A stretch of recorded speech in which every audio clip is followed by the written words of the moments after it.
My half-brother and my wife were secretly having an affair for months. Here's how I discovered it, exposed the truth, and faced the fallout from my family. So I, 30 male, have an older half-brother. I'll call him Jerry, 35 male.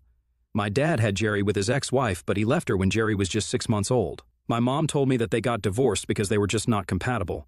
However, my dad continued to play an active role in Jerry's life, and he shared custody of him with his ex-wife. 2 years after his divorce, he met my mom, and they were married within a year. They had a pretty fairy tale kind of romance because my mom says that she was in a coffee shop and he was walking outside when he first laid eyes on her. Apparently, it was love at first sight for my dad, and he actually went inside the coffee shop to ask my mother out. After dating for a couple of months, he proposed, and she instantly said yes because she knew that he was her soulmate and they were meant to be together. So far, so good, right? Unfortunately, my dad ended up cheating on my mom about a year into their marriage with one of his TO workers. He confessed it to her out of guilt, and my mother decided to forgive him and stay with him.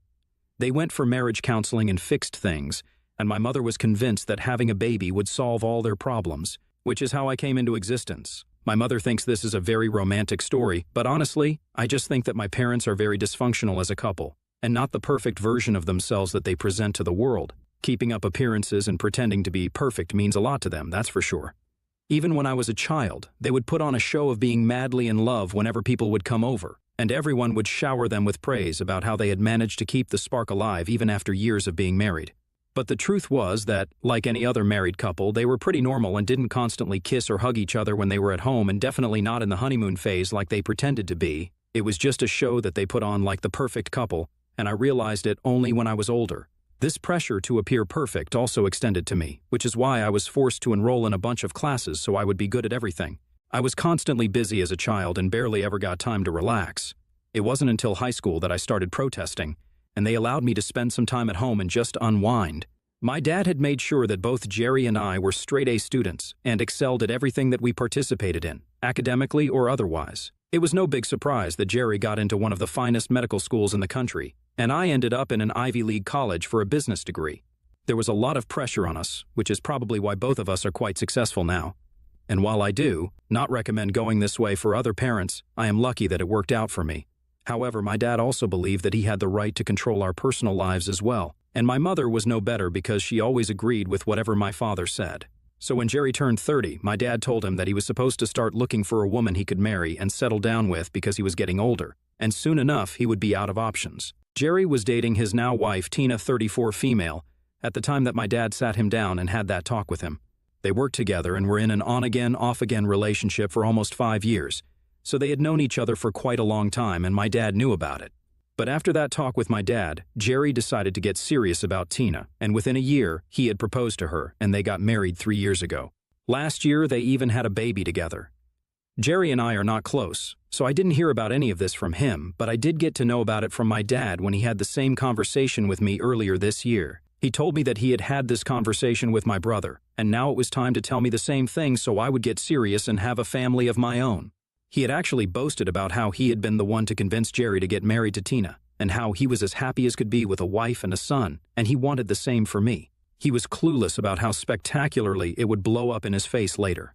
My dad had even brought up his own affair from before I was born, and told me that at the time he had been really unfulfilled but committed to my mother, and having a child was what grounded him. He would recommend the same for me. I took whatever he said with a pinch of salt because I wasn't going to let my father give me relationship advice of all things. Lucky for him, he got to believe that he had changed my life as well, because I had been planning to propose to my girlfriend anyway. Carla, F female, and I have been together for the past 3 years and have been living together for 2 of those years. So I'd been planning to propose to her anyway, and 2 months after that conversation with my dad, I finally did it on the day of my birthday and she accepted it. We got married 3 months ago. I thought it was all going well, but obviously, if it actually was, then I wouldn't be here. Carla and I, like I said, had only been married for 2 months. But unfortunately, I had to file for divorce about a week ago after I found out that she had been having an affair with Jerry ever since we got engaged. It was a huge shock to me, and I wouldn't even have found out if I hadn't accidentally stumbled upon her burner phone. I couldn't find a piece of clothing that belonged to me, and I was looking for it all over the house. She was not at home at the time, and I thought that maybe she must have kept it with her own clothes. Accidentally, so I decided to go through her clothes as well. When I was going through them, I felt something in one of the pockets of a particular pair of jeans. I took it out and found another phone. It was not password protected, thankfully, and there was only one text thread on it. I noticed that the phone number looked familiar. Sure enough, it was Jerry's phone number. I was horrified, and yet I continued to scroll up. The chat started about 3 weeks after I had proposed to her, and they were really flirting back and forth like two teenagers.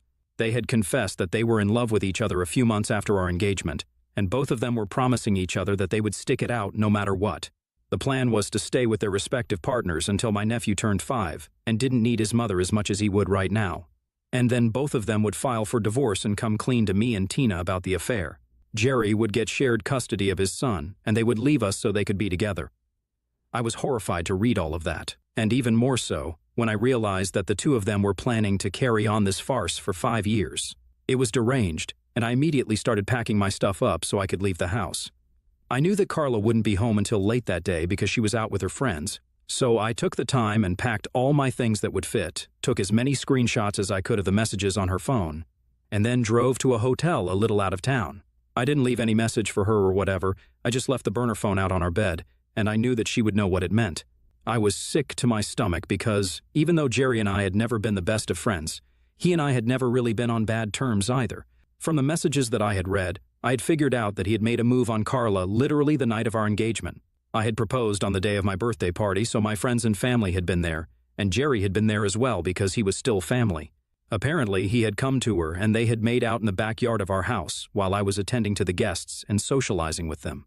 I had noticed that Carla had been missing for some time that night, but I didn't think much of it because I just figured that she had probably left to freshen up her makeup or something. But while reading the texts, I realized that they made several references and kept talking about the night of our engagement and their rendezvous.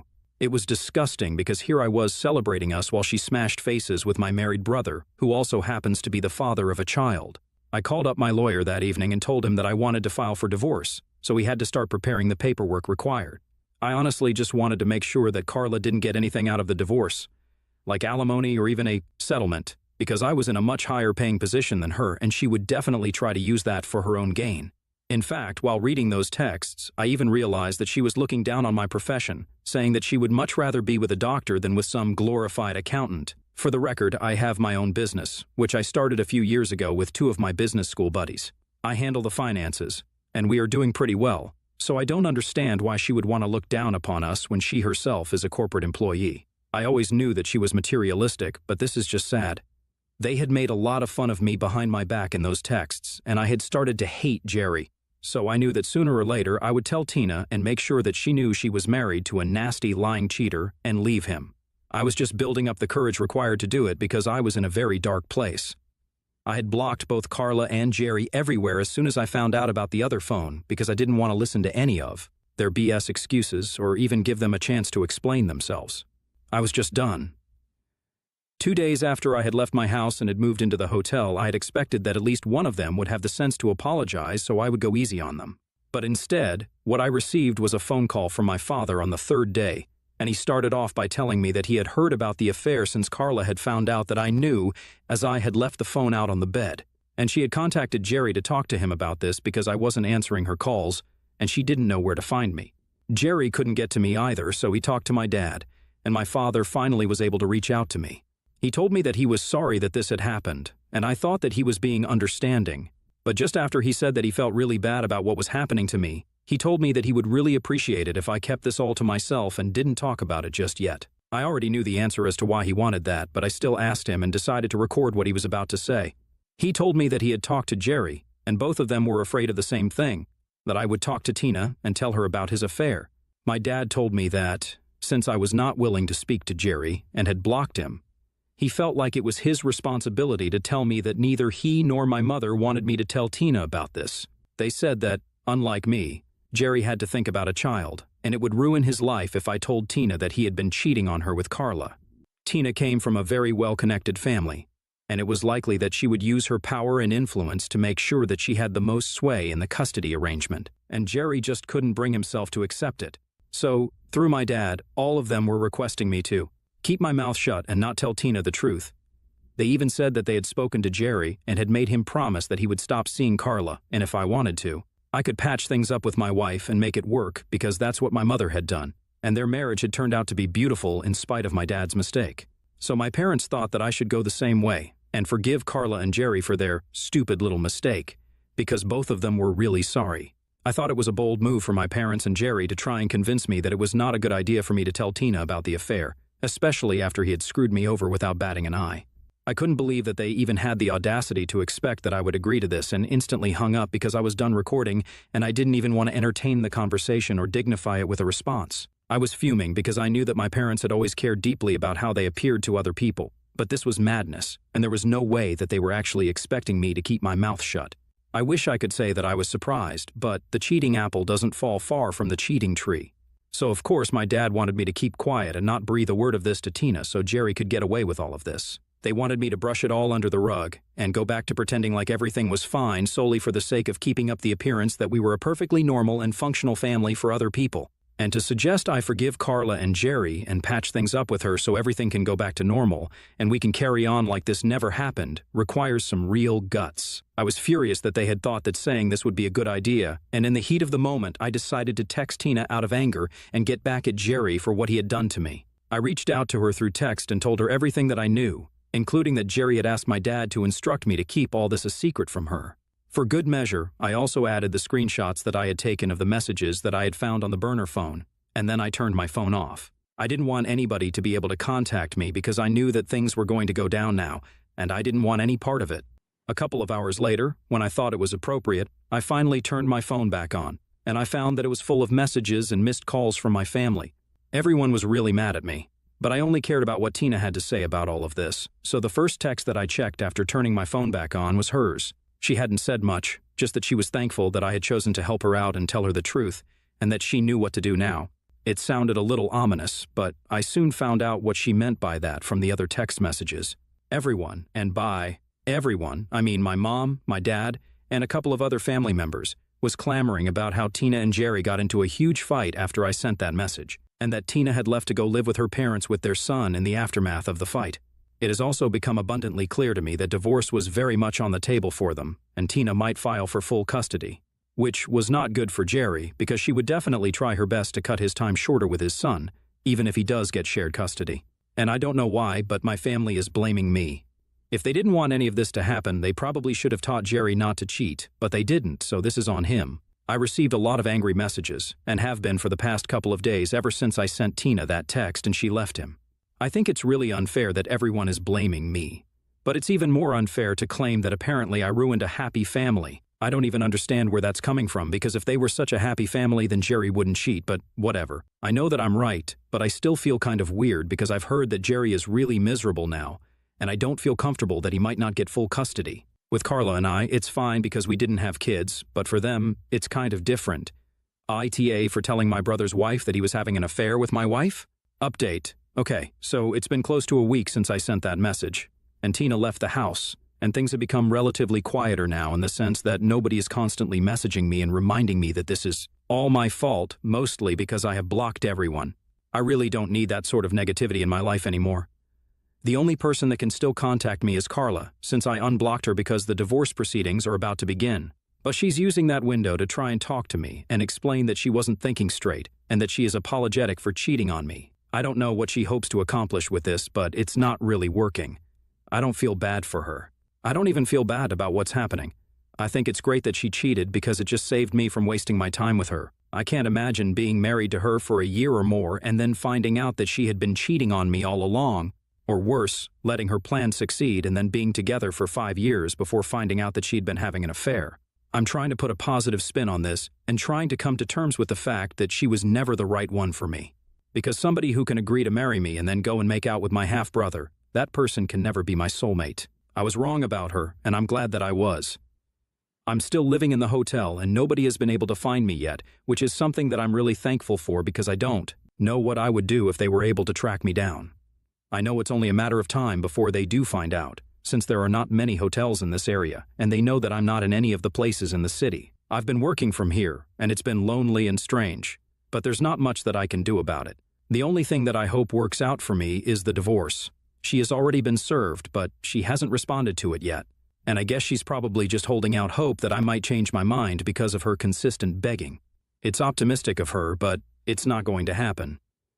Update 2. Hey guys, so 3 days since the last update, and sure enough, My dad and Jerry were able to trace me. They went through every hotel in the city and realized that I wasn't in any of them. So they started looking for me outside of town and found my car in the parking lot of this hotel. I had already informed the front desk staff that if somebody came looking for me, they were not supposed to tell them that I was here, and so when my dad and Jerry confronted them about it, they said that nobody by my name was here in the hotel.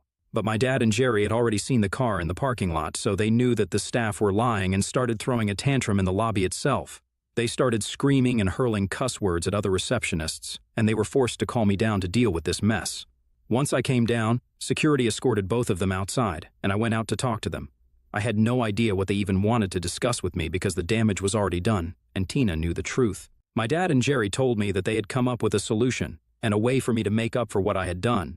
They told me that I was going to be called to testify against Tina in court, and all I had to do was say a few things to make Tina look like an unstable wife and mother, which is why Jerry cheated on her, and that way Jerry would get full custody. They told me that things were not looking good for him because, along with the cheating, Tina also had a lot of other complaints against him that made him look like a bad father. Like he was mostly not at home, but now she knew that he was out with Carla. Then there were other things too, like he claimed that he loved his son, but he would never do anything for him. All the baby duties like changing diapers and feeding him fell to Tina, and no matter how much she requested of him, he would just not do it because he would always claim to be too tired. Not only that, he would also not do any of the chores around the house, and while she had been fine with doing it all herself before the baby, she couldn't do it anymore, and she wanted to just get the heck out of this marriage. And honestly, I don't understand why they thought that telling me this would work. It just convinced me that I did the right thing and that Tina was better off without him. Besides, it was entitled of them to expect any help from me at all after screwing me over, especially when it came to something like this. They wanted me to lie about Tina so that they could get full custody.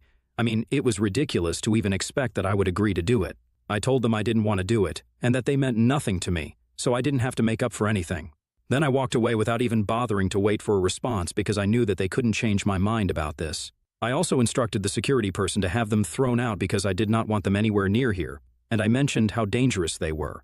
So that was enough. They got kicked off the hotel property, but I still had to apologize for their behavior. The only reason they didn't get the cops called on them was because the hotel didn't want any bad press associated with them. Otherwise, they definitely would have called the police and had my dad and Jerry arrested. Update 3, so it's been 2 days since Dad and Jerry showed up at my hotel. I haven't heard back from them after that, but Carla has been texting me a lot more now. We have set the date for the first meeting with the court-appointed mediator, and it's coming up in a week. She isn't even contesting the divorce, so I don't know why she keeps texting me. I haven't even opened her chat because I don't have the bandwidth to deal with all of this drama anymore. I know it'll just be the same old "I'm sorry, I shouldn't have done this to you."